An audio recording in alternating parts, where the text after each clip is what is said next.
حدیث کے الفاظ ہیں ان علی اہل کل بیت فی کل عام اضحیہ، ہر گھر پہ قربانی ہے جس کو اللہ نے طاقت دی ہے۔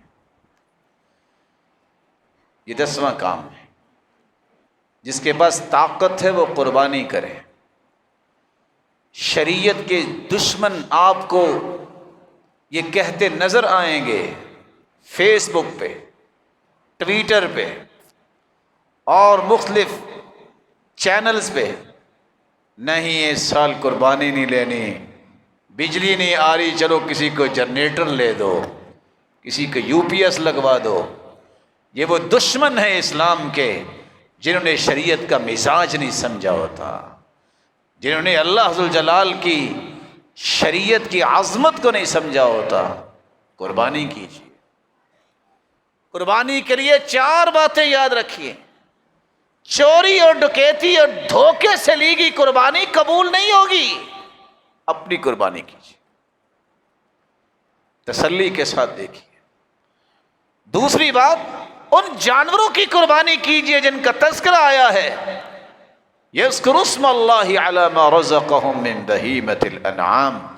صحیح مسلم کی شرح لکھنے والے امام نووی کہتے ہیں الاجماع انہ لا یجزئ فی الاضحیہ الا الابل والبقر والغنم۔ امت کا اجماع ہے کہ قربانی اونٹ کی ہوگی مذکر یا مؤنث، گائے کی ہوگی مذکر یا مؤنث، بھیڑ بکری کی ہوگی مذکر یا مؤنث۔ اور تیسری بات، اس کی عمر کو بھی دیکھیے گا، بکری مذکر ہو یا مؤنث، جب تک 2 دانت نہیں اس کے ٹوٹے قربانی نہیں ہوگی۔ گوشت ہے آپ کھا لیجئے، کیونکہ اللہ کے رسول نے فرمایا تھا اذبحها ولا تصلح لغیرک۔ ابو بردہ بن نیار کو کہا تھا میرے صحابی تجھے میں اجازت دیتا ہوں، تیرے سوا کسی کو اجازت نہیں۔ اگر بھیڑ مذکر ہے یا مؤنث 1 سال کی ہو جائے تو آپ کر لیجئے گا، کیونکہ اللہ کے رسول نے فرمایا ہے ان الجزع یوفى مما یوفى منہ السنی، یہ جزا بھی ہو جاتا ہے۔ اور بعض نے تو 6 ماہ کا بھی تذکرہ کیا ہے۔ چلو احتیاط کا پہلو لے لو، 1 سال کی اگر بھیڑ یا چھترا ہو جائے تو قربان ہو جائے۔ گائے 2 سال کی ہو جائے تو اس کے دانت تقریباً ٹوٹ جاتے ہیں، اس لیے فقہاء اور علماء لکھتے ہیں کہ 2 سال کم از کم اس کی عمر ضرور ہونی چاہیے۔ 5 سال کا اونٹ ہو تو اس کے بھی دانت گر جاتے ہیں، تو 5 سال تو کم از کم اس کے ضرور ہونے چاہیے۔ ایک الگ بات ہے کہ گائے ہو یا اونٹ کے بارے میں دوندا ہونے کی شرط کسی نے لگائی ہے کہ نہیں لگائی، دونوں پہلو موجود۔ ایک چوتھی بات بھی یاد رہنی چاہیے کہ قربانی کے اندر عیب نہیں ہونا چاہیے۔ کیسا عیب؟ العوراء البین عورها، اس کا کانا پن اتنا نہ ہو کہ کانا پن ظاہر ہو، وہ قربانی قبول نہیں ہو۔ العرجاء البین ضلعها، لنگڑا جانور جس کا لنگڑا پن واضح ہے۔ اور تیسری بات والمریضہ، ایسا بیمار جانور، لاغر جانور جو چل ہی نہیں سکتا۔ اور چوتھا والکثیرہ التي لا تنقی، ایسا جانور جس کے دماغ کا مسئلہ اس کو پتہ ہی نہیں ہے، دائیں چلاؤ وہ بائیں چلتا ہے، تو ایسی قربانی بھی اللہ کے سامنے پیش نہ کیجیے، یہ قبول نہیں ہوگی۔ قربانی جو ہے مرد بھی کر سکتا ہے، عورت بھی کر سکتی ہے۔ صحیح بخاری کی روایت ہے کہ ایک عورت نے بکری ذبح کی تو اللہ کے رسول نے فَأَمَرَ بِأَكْلِهَا، فرمایا کھا لو۔ آج جاہلیت اور یہ سرحد پار کے اثرات ابھی بھی باقی ہیں اس وطن عزیز پہ۔ یہ کدو کو چھیلتے ہوئے اگر اوپر سے ٹوٹ جائے کہتے حرام ہو گیا، اگر کسی عورت کا ہاتھ لگ جائے کہتے حرام ہو گیا۔ ابو موسیٰ اشعری رضی اللہ تعالی عنہ نے اپنی بیٹیوں سے کہا تھا جاؤ اپنی اپنی قربانیاں خود کرو۔ خسی جانور کی بھی قربانی کر سکتے ہیں اور بغیر خسی کیے ہوئے جانور کی بھی قربانی کی جا سکتی ہے۔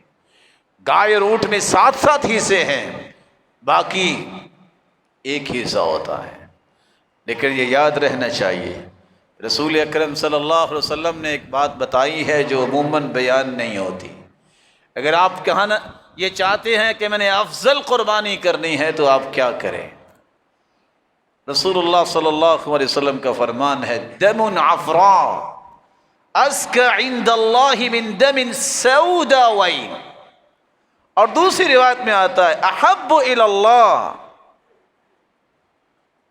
بالکل سفید رنگ کا اگر بکرا یا بکری یہ جانور، یہ 2 قربانیوں سے بھی اچھا ہوتا ہے، 2 قربانیوں سے بھی پاکیزہ ہوتا ہے. افرا کے مختلف معنی ہیں، بالکل سفید ہو ایک بات، یا بالکل سفید ہے اور اس میں چند کالے نشان ہیں، یا مٹیالہ کلر ہے یہ بھی افرا ہے، یا یہ ہے کہ اس کا رنگ جس کو آج اب کہتے ہو کہ نسواری ہے اس طرح بھورے رنگ کا ہو، یہ بھی افرا ہے. جب اللہ کے رسول نے کہہ دیا احب الی اللہ من سوداء، صحیح الجامع کی روایت ہے 3292 کہ اگر 2 کالے رنگ کے جانور آپ کرتے ہیں تو ان سے ایک جانور یہ کرنا افضل ہو. آپ قربانی کرتے وقت بسم اللہ اللہ اکبر کہہ کے قربان کیجئے، چھری کو پہلے تیز کیجئے، اس کو لٹا کے چھری تیز نہ کیجئے. امر رسول اللہ صلی اللہ علیہ وسلم ان تحد الشفارہ وان توار عن البہائم. اللہ کے رسول صلی اللہ علیہ وسلم نے فرمایا جب تم قربانی کرنے لگو تو چھری کو پہلے تیز کر لیا کرو اور ایک جانور کو دوسرے جانور کے سامنے ذبح نہ کرو. جب عمر رضی اللہ تعالیٰ عنہ نے دیکھا کہ ایک شخص چھری تیز کر رہا ہے اور جانور کو لٹایا، اسے کوڑا لگایا تھا اور کچھ لوگ کان سے اور ٹانگ سے کھینچ کے اس کو لے جاتے ہیں، فرمایا نہیں، سقھا الی الموت سوقا جمیلا، اور اس کو موت دینا چاہتے ہو تو ذرا پیار سے لے جاؤ. آپ صلی اللہ علیہ وآلہ وسلم نے بھی حکم دیا، قرآن بھی کہتا ہے قربانی کا گوشت کھاؤ، لوگوں کو کھلاؤ. اطعموا القانع والمعتر، ضرورت مند مسافر پڑوسی رشتہ داروں کو محروم نہ کرو، خود بھی کھاؤ ان کو بھی کھلاؤ. اور تیسری بات، اگر آپ نے زیادہ قربانیاں کرنی ہیں تو گنجائش ہے. اللہ کے رسول نے 100 اونٹ قربان کیے، 63 خود ذبح کیے، نہر کیے، اور باقی 37 سیدنا علی کے حوالے کر دیے رضی اللہ عنہ. پورا گھر کی طرف سے ایک قربانی بھی کرنا جائز ہے، جیسا کہ ابو ایوب انصاری بیان کرتے ہیں صحابہ ایسے کیا کرتے تھے. اگر آپ زیادہ کرنا چاہتے ہیں تو گنجائش ہے، جائز ہے، لیکن یاد رکھنا فخر کے لیے نہیں، سنت سمجھتے ہوئے آپ کر سکتے ہیں. اگر کوئی دنیا سے جا چکا ہے اس کی الگ سے قربانی کرنے کی دلیل نہیں، اپنی قربانی میں اسے شریک کیجیے. جب اس کی کھال کی بات آئے تو گوشت کا تیسرا کام بھی ہے. اللہ کے رسول نے فرمایا وَادَّخِرُوا، اگر آپ کے پاس گوشت زیادہ ہے، مسکینوں فقیروں کو دے دیا ہے تو آپ اس کے کباب شباب بنا کے آپ فریج میں رکھ سکتے ہیں. یہ میں نہیں کہہ رہا، میں نے ایک مفہوم پیش کیا ہے. سیدہ عائشہ رضی اللہ تعالیٰ عنہ نے گوشت پیش کیا سیدنا علی کو، پوچھا یہ کون سا گوشت ہے؟ جواب دیا قربانی کا. کہا اتنی مدت میں اللہ کے رسول سے پوچھ کے کھاؤں گا.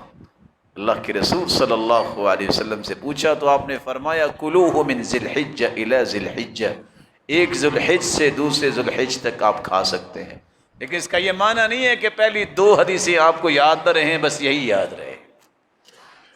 کھال کی بات ہے، دل تھام کے میری گزارش سنیے گا. صحیح مسلم کی روایت ہے امر رسول اللہ صلی اللہ علیہ وسلم ان يقسم بدنه كلها لحومها وجلودها وجلالها للمساکین. بساد احترام اگر کوئی یہاں بیٹھا ہے مدرسے کا مالک، آپ کے سامنے بینر لگے ہوں گے، لوگ آئیں گے فلاں مدرسے میں دے دو، ہاسپٹل میں دے دو، اور کچھ تو بڑی عجیب عجیب باتیں کریں گے، بس کیا کریں وہاں تو بڑے مسائل بن گئے ہیں. یہ مسکینوں کا حق ہے. اس سے بڑا ظلم کوئی نہیں کہ جو شریعت کو بگاڑ کے پیش کرے. یہ مسکینوں کا حق ہے، مسکینوں کو ملنا چاہیے. ہسپتال بھی چلتے رہیں گے، مدرسے بھی چلتے رہیں گے، سب سے پہلے مسکینوں کو دیجیے، یہ ان کا حق ہے۔ کس قدر عجیب المیہ ہے، کتنے لوگ ایسے ہیں جن کے گھر میں، بیچاروں کے گھر میں پانی کا بندوبست نہیں ہے، 4 گھر دور جا کے نوجوان بیٹیاں پانی بھرنے جاتی ہیں۔ ہمیں کب عقل آئے گی؟ ہم کیوں اس طرح عصبیت کا شکار ہو کے دین بدل دیتے ہیں؟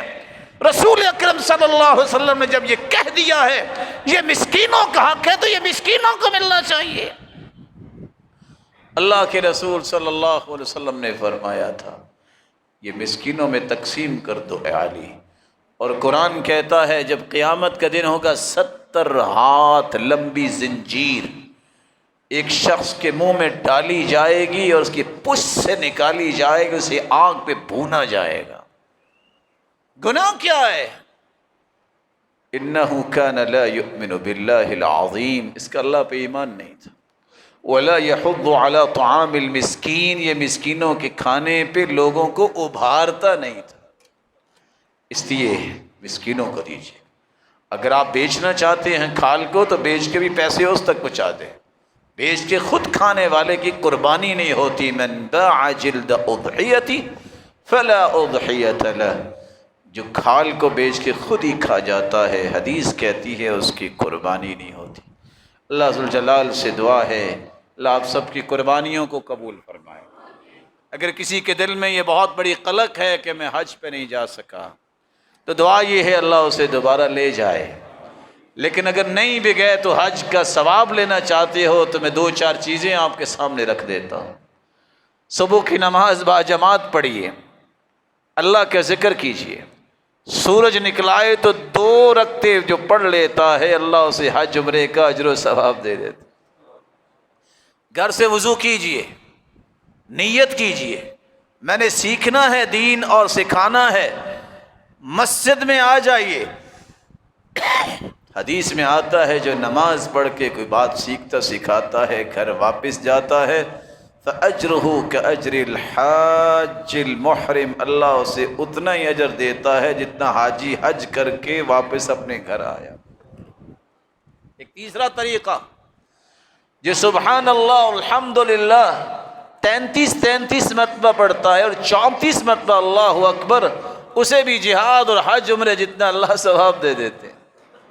ایک چوتھا طریقہ بر الحج طعام الطعام وطیب الکلام، تجربہ کر دیکھیے ان 10 دنوں میں اللہ کی رضا کری لوگوں کو کھانا کھلائے، نرم بات کریں، طیب الکلام پیاری گفتگو، اللہ اجر حج جتنا دے گا۔ صحیح الجامع کے روایت۔ ایک 5واں طریقہ بھی ہے جس سے آپ اجر لے سکتے ہیں، حدیث میں آتا ہے جو انسان نیت کرتا ہے نیت کے مطابق اسے اجر نصیب ہو جاتا ہے۔ ان اللہ قد اوقع اجرہ علی قدر نیتی، نیت کیجئے کہ اللہ آپ کو ہمت توفیق دے کہ آپ یہ فریضہ ادا کریں، اور اللہ آپ کو اتنی وسعت عطا فرمائے آپ سب کو اور آپ کے خاندانوں کو کہ آپ میں سے ہر ایک یہ سعادت لینے کے لیے بیت اللہ پہنچے۔